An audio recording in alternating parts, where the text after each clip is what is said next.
Hey Pol, just a few more observations for you if you're interested. Now I'm sort of getting a little bit more used to the bike. I'll just show you the tacho and speedo again. If you look at the tacho, you can see a short line and then a normal longer line between 6,000 and 7,000. So if you have the tacho on that shorter of the two lines between 6 and 7, you'll be doing you'll be doing 100 k's in 6 gear. If you move on up to 7, you can sit on 7,000 RPM in 5th gear to do the same speed. That's to say 6th gear, 7,000 RPM and you're doing 100 kilometers an hour, if that makes sense.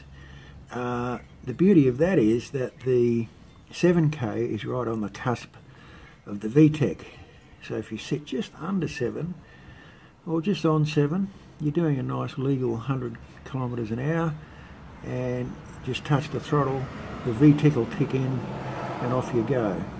Whereas obviously if you're in that 6,250, 6,300 range doing 100, you've got to wait for a little bit to get up to 7 where the VTEC kicks in.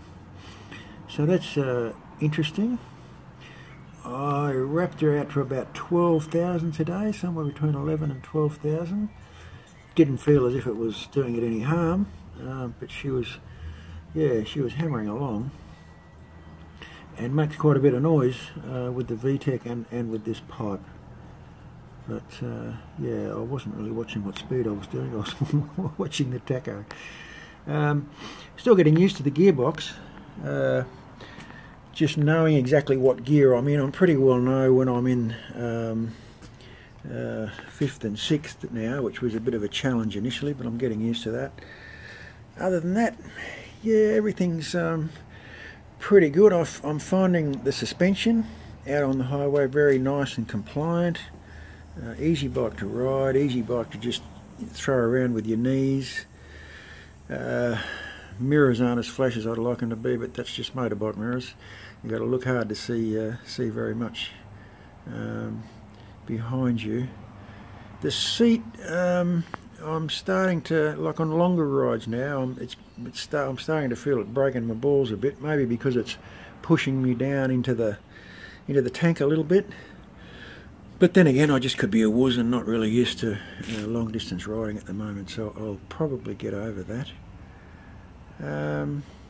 I think that's about all I can think of. So the other thing to mention is to just reiterate what a high revving little motorbike it is.